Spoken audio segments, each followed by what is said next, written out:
सार है उसका नाम संसार है, लेकिन सम्यक सार संसार ये अर्थ नहीं है। इस संसार में सार है ही नहीं। संसार का मतलब संसरति इति संसार है, जो सरक रहा है, जो आज है कल नहीं रहेगा, जो अभी है वो अगले क्षण नहीं रहेगा।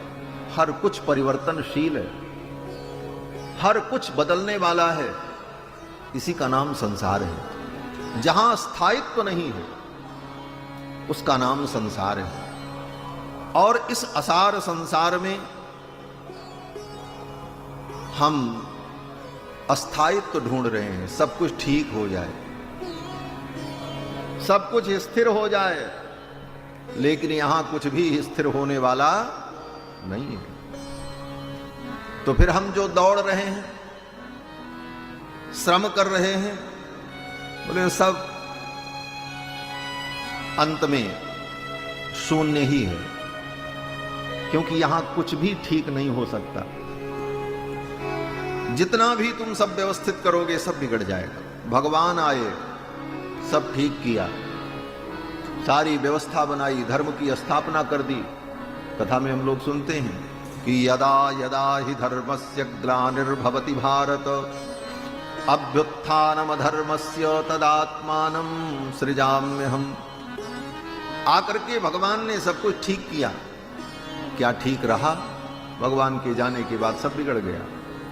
फिर आए बड़े बड़े महापुरुष आए, भगवान शंकराचार्य आए, भगवान रामानुजाचार्य आए, भगवान मध्वाचार्य, निम्बारकाचार्य, बड़े बड़े महापुरुष आए, सब ठीक किया, गए, फिर सब बिगड़ गया।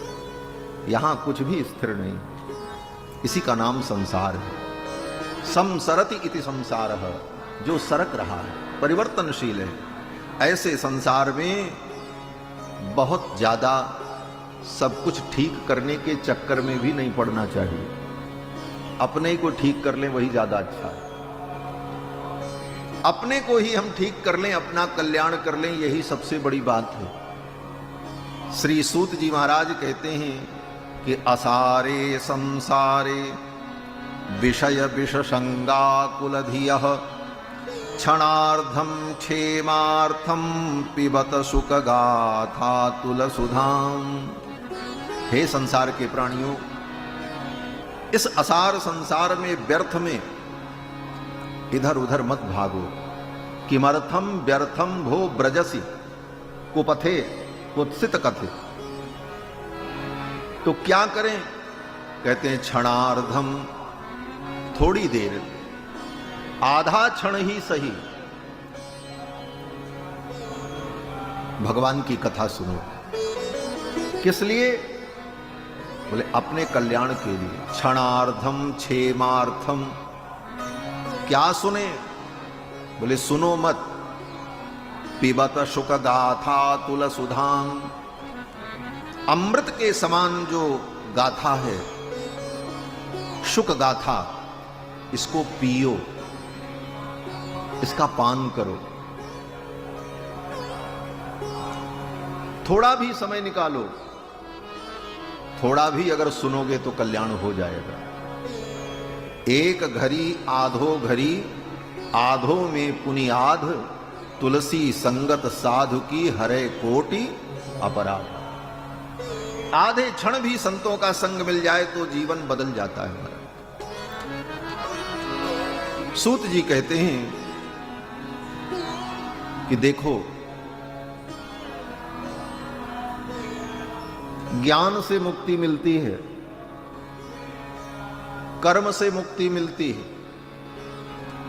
भक्ति से भी मुक्ति मिलती है, भगवान के नाम जप से मुक्ति मिलती है।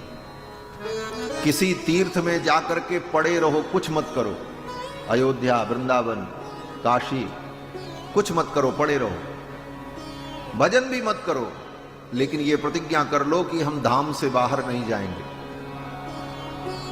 और उसी धाम में अगर शरीर छूट गया तो वहां भी मुक्ति मिल जाएगी। गले में अगर तुलसी की माला है और प्राण निकल गया तो तुलसी के संबंध से मुक्ति की प्राप्ति हो जाएगी।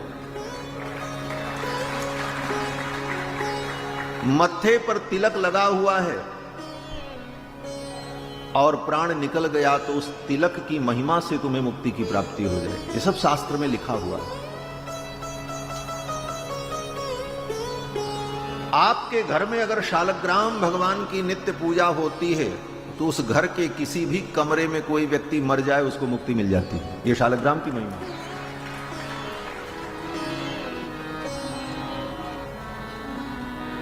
शालग्राम शिला यत्र यत्र द्वारावती शिला उभयोः संगमम यत्र मुक्तिस्तत्र न संशया। शालग्राम भगवान की पूजा जिस घर में हो उस घर में कोई कीट पतंग भी मर जाता है तो उसको भी मुक्ति मिल जाती है। ये सब शास्त्र में लिखा हुआ है। और तो और भगवान के किसी भक्त से आपका स्नेह हो, कोई भगवान का परम भक्त हो और उससे आपका स्नेह हो, प्रेम हो, उसके साथ उठना बैठना मिलना जुलना हो, आप भले भक्ति नहीं करते हो लेकिन आप जिसके साथ रहते हो, जिसको आप अपना मानते हो, किम वा वो आपको अपना मानता है, तो उस भक्त के संबंध से जीव को मुक्ति की प्राप्ति हो जाए। ये भी लिखा है। और इतना ही नहीं, ये भी लिखा है यम यम स्पृशति पाणिभ्याम यम यम पश्यति चक्षुषा। भगवान के भक्त जिसको छू दें, यम यम स्पृशति, भगवान के परम भागवत भक्तगण जिसको अपना समझकर अपनत्व की दृष्टि से स्पर्श कर दें, यम यम स्पृशति, पाणिभ्याम अपने हाथों से, यम यम पश्यति चक्षुषा, जिसको अपनी आंखों से वो अपनत्व की दृष्टि से देख लें कि ये मेरा है, उनके हृदय में तुम्हारे लिए जगह बन जाए। बोले